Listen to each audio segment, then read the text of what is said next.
우리 성도님들은 별명이 없었습니까? 학교 다닐 때 자라면서 한두 가지 별명은 있은 줄로 알고 있습니다. 우리가 기억하는 별명이 뭘까요? 그 친구를 놀리기 위해서 별명을 짓지 않습니까? 근데 어떻게 보면은 그 별명이 그 사람을 대변해주는 그런 경우가 많은 것 같아요.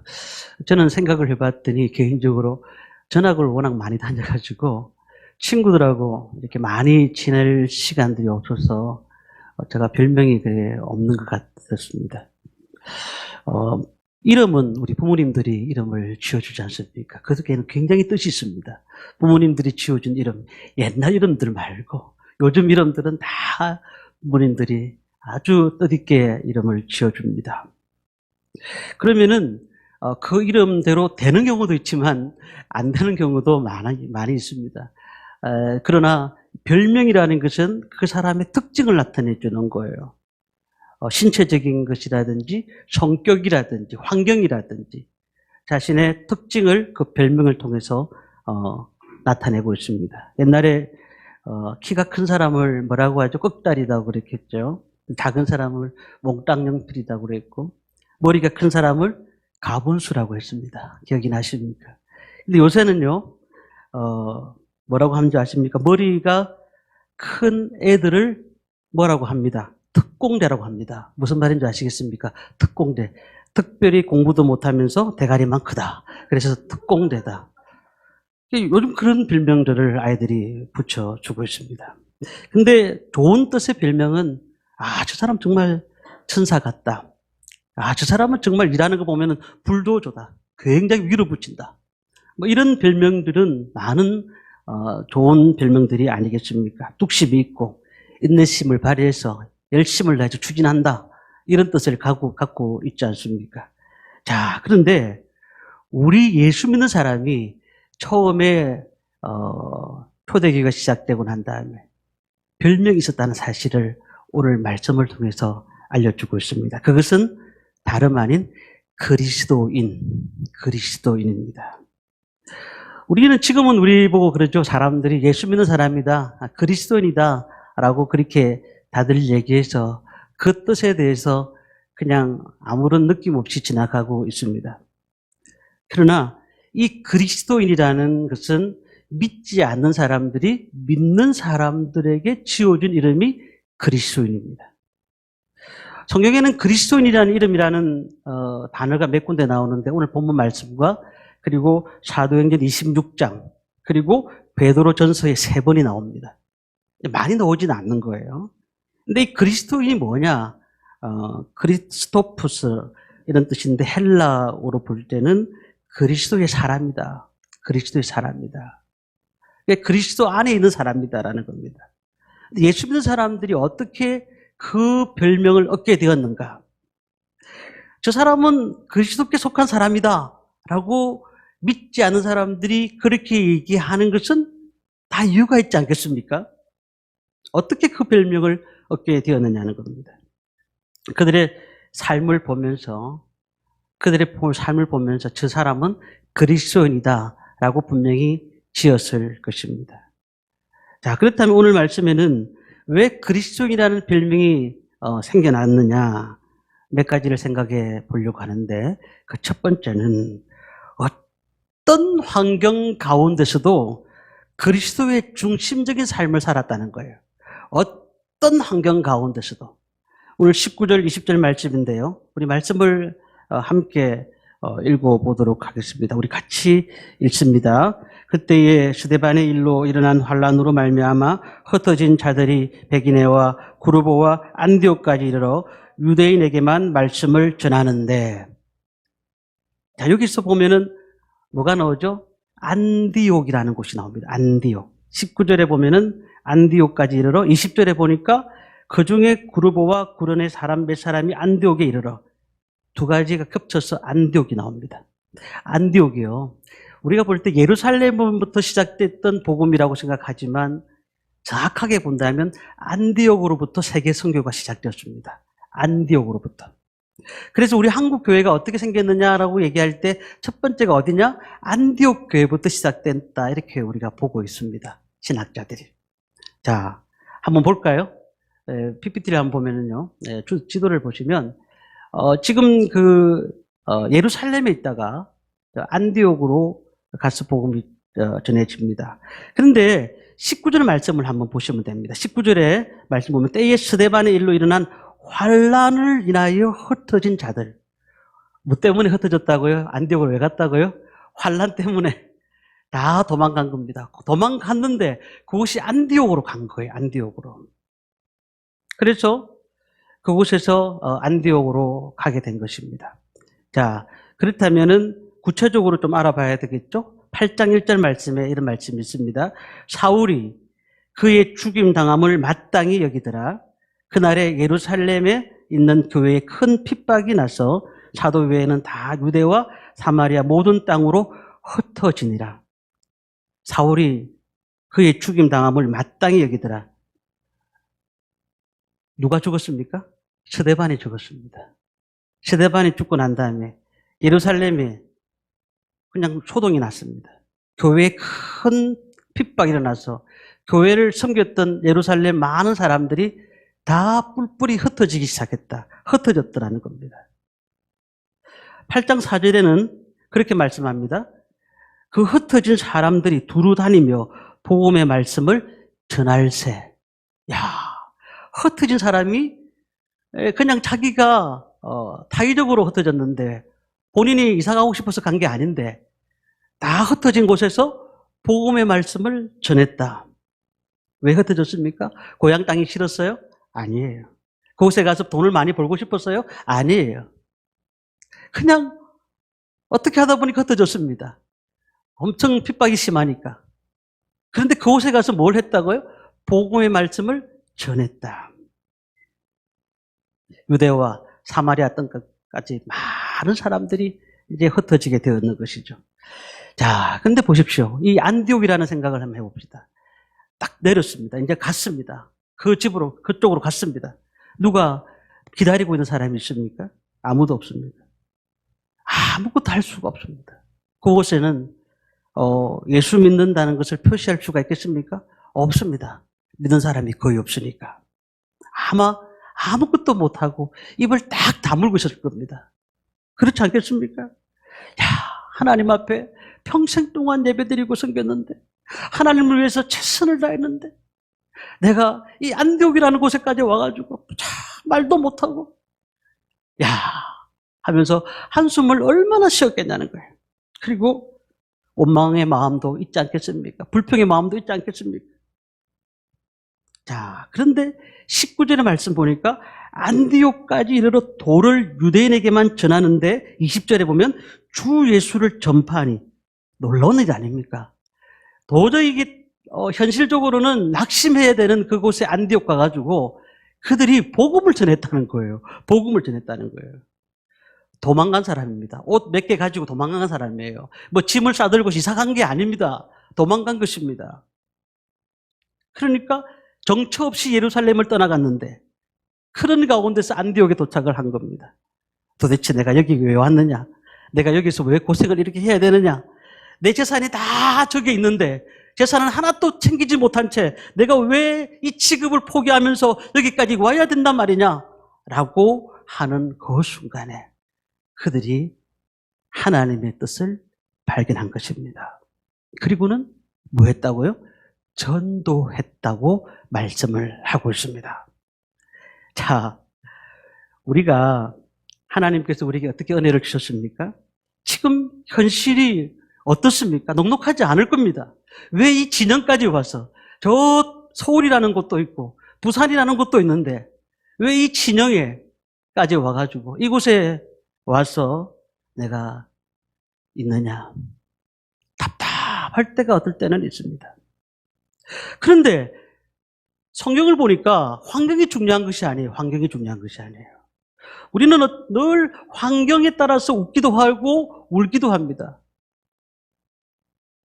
그냥 환경이 노예가 됩니다. 좀 오늘 좋은 일이 생기면 늘 그냥 기쁩니다. 오늘 좋은 일이 좀 생겨가지고 아유 너무 기쁘네요. 그런데 오늘 좀 안 좋은 일이 생기면 늘 그냥 썰썰합니다. 속상합니다. 그러면 인상이 탁 찌푸려지는 거죠. 그런데 이 흩어진 자들이 안디옥으로 가서 그곳에 가서 고난과 핍박 가운데서도 하나님의 뜻을 깨닫고 복음을 전했다라는 것은 되게 놀라운 일이에요. 놀라운 일이에요. 그들이 그곳에서 하나님의 뜻을 깨닫고 역사를 바꿨다는 거예요. 역사를 바꿨다는 거. 왜요? 안디옥 교회로부터 세계 선교가 시작되고 한국에까지 이르는 역사를 이루어간 거거든요. 흩어진 자들 때문에.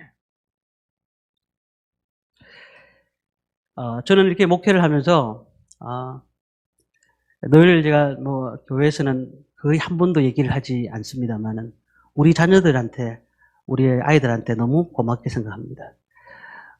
목회를 하면서 용돈이라도 줘본 적이 없습니다. 잘 안 줬어요.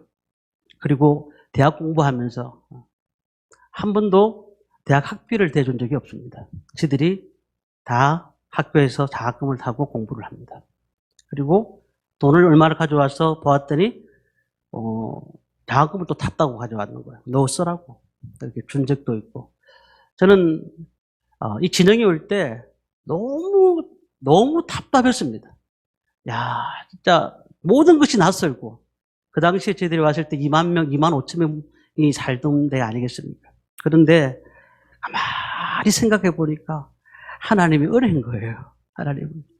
이것에 와가지고 하나님께서 정말 자녀들이 마음대로 자라는 건 아니잖아요. 하나님께서 키워주시고 은혜를 주시고 또 저희들도 그런 가운데서 너무 감사가 느끼고 그래서 그런 생각이 들어져요. 우리 부모님들이 이 진영에 있다는 것. 또 어떻게 보면 야, 내가 이 시골까지 와서 이 저 구석까지 와서 하나님을 섬기고 예배를 드린다는 것. 이 어떤 사람들이 이해가 안 될 수도 있습니다. 그러나 하나님의 놀라운 은혜가 그 속에서 역사하시고 그리고 세계 복음화의 주초들이 되었다는 사실을 보면서 우리가 이렇게 하나님 앞에 나온 것은 공짜가 없더라는 겁니다. 하나님께서 이 삶을 통해서 은혜를 주시더라는 겁니다. 요셉을 보십시오. 노예로 팔려갔습니다. 그가 나 노예로 팔려가야 되겠다라고 생각을 했겠습니까? 아닙니다. 그는 형들의 모함 때문에 노예로 팔려갔습니다. 그런데 억지로 가게 된 것 아니겠습니까? 근데 형들이 나중에는 아무것도 흉년이 들어가지고 쌀이 없어서 애굽으로 올 때에 그때 누가 총리였을까요? 요셉이 총리였습니다. 그리고 형들이 요셉에게 너무 두려워서 고민하고 있을 때 이렇게 요셉이 얘기했습니다. 형들이 나를 판 것이 아니요 하나님이 생명을 구원하시려고 당신들 앞에 나를 보내셨어. 너무 귀한 말 같아요. 형들이 나를 판 것이 아니고 하나님의 생명을 구원하시려고 당신들 앞에 나를 먼저 보낸 것입니다. 라고 얘기를 했어요. 오늘 우리는 이런 믿음이 있어야 될 줄 믿습니다. 우리 성도님들, 나는 해도 안 돼. 내 환경 왜 이렇게 바뀌지 않는 거야? 라고 환경 탓을 하지 마십시오. 이 환경에서 하나님의 놀라운 은혜가 넘치게 될 줄 믿습니다. 하나님께서 이 환경을 통해서 은혜를 주시는 겁니다. 은혜를 주시는 거예요. 그러니까 우리는 이 가운데서 주님의 사랑을 깨닫고 주님의 은혜를 깨닫고 그래서 이곳에서 하나님의 은혜 가운데서 날마다 예배드리고 준비하고 나갈 때에 하나님이 그 모습을 보실까요 말까요? 보시고 계신다는 사실이에요. 그래서 인생은 생각하기 나름인 것이에요. 저희 교회에서 선교하는 곳이 6군데가 됩니다. 전에는 좀 더 많이 했지만 조금 힘들어서 지금 6군데로 줄였습니다. 제가 2군데의 선교 지역을 가봤습니다. 환경이 좋지 않았습니다. PPT 한번 보면은요, 저 환경이 보면 저희들이 2군데를 다 갔는데 사실 2군데다가 필리핀 지역입니다. 미얀마 지역이나 이런 데도 한번 가볼 수 있었으면 좋겠는데 그런데 예배를 드리는 장소가 우리처럼 이렇지가 않습니다. 마이크가 들어 있는 것도 아닙니다. 그런데 아이들은 얼마나 하나님을 찬양하고 얼마나 기뻐하는지. 다음도 보시면요. 예, 너무 환경이 좋지 않지 않습니까? 저런 곳에서 예배를 드리면 아이들이 가득 모여요. 가득 모여요. 다시 한번 볼까요? 예, 저게 좀 좋은 곳입니다. 이런 우리가 환경을 보면서 저 선교사님들이 복음을 전하는데 제가 거기서 일주일 동안 계속 그 사역을 같이 하면서 느낀 것이 무엇이냐면, 야, 하나님의 사역은 큰데 좋은 데 있는 게 아니라는 거예요. 지금 내가 이곳에서 어떤 환경 가운데서 어떤 모습 가운데 어떤 생각 가운데서 주님 앞에 나와 있느냐가 더 중요한 것이지. 우리 뭘 해야 될까요? 생각을 바꿔야 됩니다. 생각을 바꿔야 돼. 생각을 바꿔야 돼. 근데 어떤 분들은 그런 얘기 합니다. 제가 그런 얘기를 자주 드립니다. 제가 부목사로 있을 때였습니다. 어떤 분이 새로운 분이 뒤에 앉아가지고 예배를 드려요. 제가 부목사니까 새로 오셨습니까? 예, 새로 왔다고 그래. 예. 그럼 교회에 등록하시겠습니까? 아니요. 그때 제가 있던 교회는 150명 정도 모이는 교회였는데, 아유, 나는 큰 교회 갈랍니다. 나는 큰 줄 알았더니 150명 모이네요. 난 다른 큰 교회 한번 찾아볼랍니다. 이게 사람들이. 어떤 분은 오더니 자기가 장사를 하고 있으니까 좀 큰 데야지 자기 물건이 팔아진다는 거예요. 근데 보십시오. 오늘 지금 안디옥으로 간 사람들은 직업도 없었고 집도 없었고 그런데도 묵묵히 그곳에 가서 그냥 복음을 전했습니다. 아무것도 없었습니다. 아무것도 할 수 있는 상황도 아니었습니다. 자, 그런데 안디옥의 복음이 그냥 우연히 그렇게 된 것일까요? 그렇지 않다는 사실입니다. 그 어려운 가운데서도 하나님께서 그 선교의 발판을 만들어 놓으셨더라는 겁니다. 로마의 세 번째 가는 도시가 안디옥입니다. 로마, 알렉산드리아, 그 다음에 안디옥입니다. 그런데 3대 도시 중에 하나인데 그 당시에 안디옥에 50만 명이 살고 있었습니다. 50만 명. 그 중에서 7만 명에서 8만 명 정도가 유대인, 헬라파 유대인들이었습니다. 다시 말하면 지금 흩어진 사람들이 그 전에 있던 사람들이 그곳에 가 있는 것이었죠. 이게 보십시오. 복음을 전하는데 말이 안 통하잖아요. 이들이 어떻게 흩어졌습니까? 스데반이 죽는 것을 보고 스데반이 죽는 것을 통해서 또 다른 사람을 죽이러 들 때에 그들이 안디옥으로 다 건너갔습니다. 갔는데 말이 안 통합니다. 그런데 놀랍게도 그 7분의 1이 자기 동포들이 살고 있는 거예요. 살고 있는 거예요. 그래서 어떻게 했을까요? 그 동포들에게 복음을 전한 겁니다. 하나님께서 준비를 딱 시켜놓으신 거예요. 7분의 1을 만들어 놓으신 거예요. 말이 안 통하는데 복음이 안 되잖아요. 그래서 안디옥에 이르러 예수를 전하니라. 안디옥에 이르러 예수를 전파하니라. 이게 쉽게 되어지는 것입니다.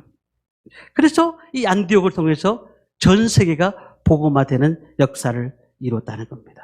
주위 사람들이 볼 때 집도 두고 재산도 버리고 도망 나온 저들이 아무것도 가진 것도 없고 누가 맞이해 주는 사람이 있느냐, 누가 그 사람을 반겨준 사람이 있는 게 아무도 없는 가운데 그냥 그들이 딱 도착하자마자 정신 차려보니까 이것도 하나님이 나에게 주셨던 곳이다. 그리고는 복음을 전하기 시작했다는 거예요.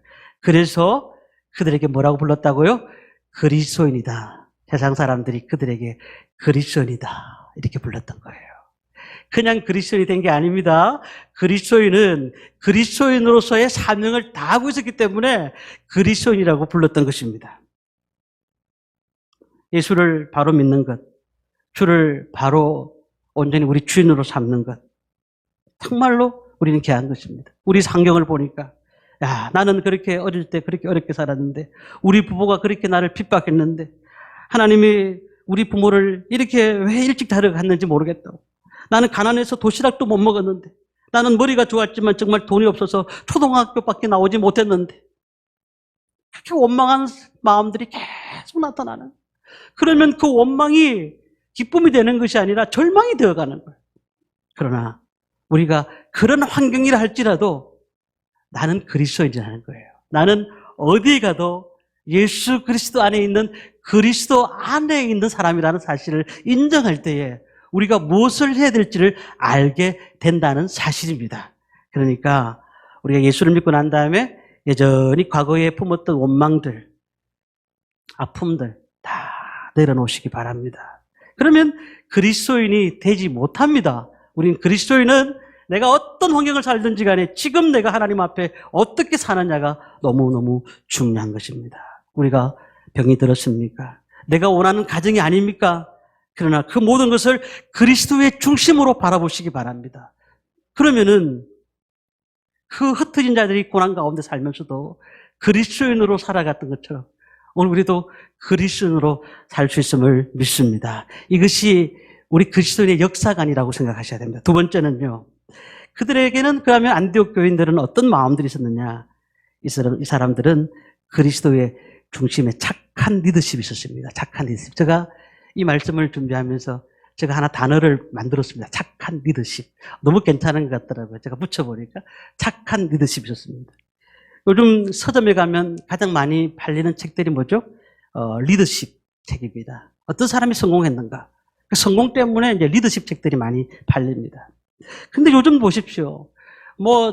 지금 우리나라에도 정치인들뿐만 아니라 모든 사업가들이 대부분 다 많은 사람들이 예수를 믿고 있습니다.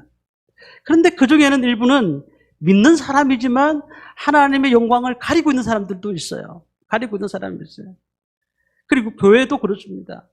정말로 신앙의 모델들이 하나씩 사라져가고 있습니다. 옛날에 신앙의 모델들 기도하며 정말 찬양하고 전도하고 했던 모델들이 한 사람 한 사람 사라져가고 있고 이제 아이들이 누구를 본받아야 될지를 모르는 그런 상황이 왔다는 사실입니다. 그러니까 이 사회는 더 어떻겠습니까? 이 사회는 더 심해지고 있는 것 아니겠습니까? 그들이 그러한 리더십이 없고 영적인 리더십이 없다 보니까 많은 사람들이 그 복음을 들을 수가 없는 겁니다. 우리 교회 와서 봉사하십니다. 새벽 기도에서 하나님 앞에 기도하십니다. 그리고 또한 교회에서 열심을 다해서 일을 하십니다. 근데 어떤 분은 그렇게 최선을 다하시는데 가정에만 가면 사람이 바뀌어버리는 분이 있습니다. 우리 교회는 그런 분이 없지만은 바뀌어버리는 분이. 그냥 가정에서 하나님의 빛과 소금의 역할을 감당 못하는 거예요. 근데 성경은 줄줄줄 외웁니다. 그리고 또 성경에 대해서 너무 잘 압니다. 교회에 대해서 너무 잘 압니다. 오늘 제가 본문 말씀을 그리스도인이라고 딱 적으면은 오늘 무슨 말씀을 전할지 다 압니다. 그런데도 불구하고 삶이 안 바뀌는 거예요. 삶이 안 바뀌는 거예요. 삶이 안 바뀌는 거예요. 삶이 없다는 건 무엇일까요? 그 속에서 하나님이 주시는 마음이 없는 거예요. 착한 리더십이 없는 거예요. 마태복음 25장의 말씀 보면은 주인이 타국을 향해 갈 때에 한 사람에게는 5달란트, 한 사람에게는 2달란트, 한 사람에게는 1달란트를 줍니다. 종들에게 그 달란트를 주고 타국에 갑니다. 그런데 1년 몇 년 있다가 돌아와 보니까 5달란트, 2달란트 받은 자가 열심을 다해서 일을 한 겁니다. 그리고는 남겼습니다. 25장 21절 말씀 보면 이런 말씀이 있습니다.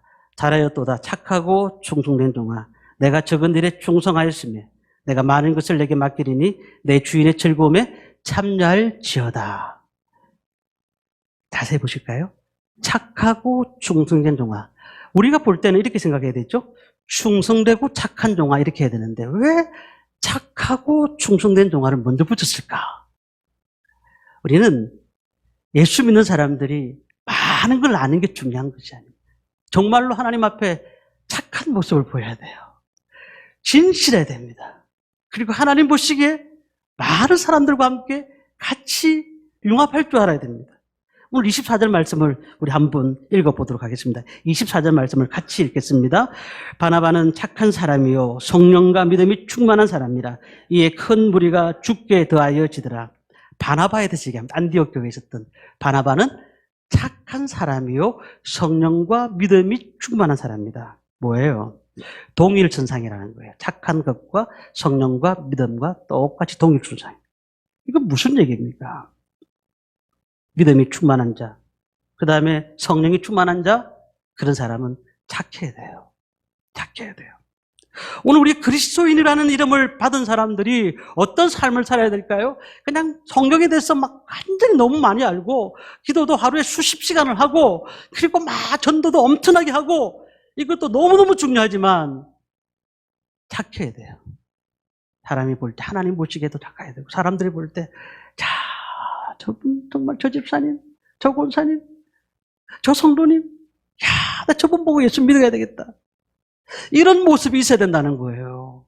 그것이 성경에서 분명히 얘기하고 있는 것입니다. 그래서 사도 바울이 갈라디아에서 성령의 9가지 열매에 대해서 이렇게 얘기합니다. 갈라디아서 5장 22절 23절입니다. 오직 성령의 열매는 사랑과 희락과 화평과 오래 참음과 자비와 양성과 충성과 온유와 절제니 이 같은 것을 금지할 법이 없느니라.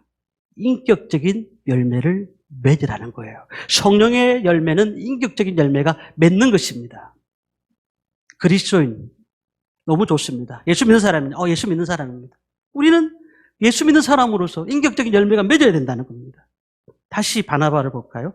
착한 사람이고 믿음이 성령과 믿음이 충만했다. 오늘 우리는 이런 성도님들을 보면서 그리스도인이라고 부를 수가 있습니다. 25절 말씀을 한번 읽어보겠습니다. 같이 26절 말씀을 같이 읽겠습니다. 만남에 안디옥에 데리고 와서 우리 교회에 1년간 모여있어 큰 무리를 가르쳤고 제 아들이 안디옥에서 비로소 그리스도인이라 일컬음을 받게 되었더라. 아멘. 비로소 그리스도인이라는 일컬음을 받게 되었다. 우리가 예수 믿는다는 사실을 너무너무 행복하시죠? 그렇다면 우리는 예수 믿는 것으로서 다 그것으로 많은 사람들이 복음을 듣는 것이 아니라 우리가 착한 성도님들이 되셔야 됩니다. 하나님 보시기에 아름다운 성도님들, 사람들 보기에도 아름다운 성도님들이 되시기를 바랍니다. 마지막 세 번째는요. 자, 그들에게는 어떤 사람이었느냐면 그리스도 중심의 헌신적인 사람이었습니다. 헌신적인 사람. 27절부터 30절까지는 읽지 않았습니다만은 우리 29절 말씀을 마지막으로 한번 읽어보겠습니다. 같이 읽습니다. 제자들이 각각 그 힘대로 유대에 사는 형제들에게 부조를 보내기로 작정하고. 이 사람들이 경제적으로 아주 뛰어난 사람들일까요? 아닙니다. 이 사람들은 안디옥에 와서 재산이고 뭐고 다 놔두고 왔어요. 그 사람들이 할 수 있는 일을 찾아서 하는 게 어느 정도 선이 있을 것입니다. 그런데 가보니까 온 천하의 가뭄이 들었는데 자기 안독에도 가뭄이 들었어요. 그런데 가만히 생각해 보니까 자신이 있던 예루살렘에 가뭄이 들었다는 사실을 듣고 난 다음에 너무 마음이 아팠던 거예요. 그래서 그 힘대로, 자기 힘대로입니다. 자기 힘대로 유대에 사는 형제들에게 부조를 보내기로 작정했다. 자, 이게 헌신적인 사랑이 아니고 무엇입니까? 우리 다 어렵습니다. 정말 다 어려워요. 한 분 한 분이 어렵지 않은 분들이 없습니다. 그렇지만 그럴지라도 우리보다 어려운 사람들을 돕는 것이 교회가 할 일입니다. 우리 선교 지역에 있는 선교사님들을 돕고 또한 교회도 섬기고 하나님 나라를 위해서 일하고 이웃들을 돌아보고 그러한 모습들이 하나님께서 기뻐하시는 모습인 줄 믿습니다. 그렇기 때문에 오늘도 우리가 주님 앞에 우리는 그리스도인이다 라는 사실을 기억하셔야 돼요. 우리는 그리스도인입니다. 그냥 잠깐 예수 믿었다가 그만두는 사람이 아니라 평생 그리스도인이 됩니다. 내가 죽을 때까지 그리스도인으로 남을 것입니다. 예수 믿는 사람이 될 것입니다. 그렇다면 세상 사람들과 달라야 됩니다. 세상 사람과 달라야 돼요. 우리는 별명이 어떤 별명이 있어야 된다고요? 우리는 그리스도인이 돼야 됩니다. 그리스도인. 우리 자녀들에게 많은 유산을 물려주고 사회에서 권력을 누릴 수 있는 것은 모르겠습니다만 그건 중요한 것 아닙니다. 마지막 때에 우리는 하나님 앞에 서게 되는 사람들입니다. 저를 비롯해서 모든 성도님들이 하나님 앞에 서게 되는데 무엇을 하고 왔느냐고 물었을 때 나는 주님이 가셨던 그 길을 갔다가 왔습니다. 그리스도인으로서 삶을 살았습니다라고 고백할 수 있는 성도님들이 되셔야 됩니다. 그래서 오늘 이 말씀을 통해서 이제 주님 앞에 그리스도인으로서 삶을 살아드리는 저와 성도님들 되시기를 주님의 이름으로 축복합니다.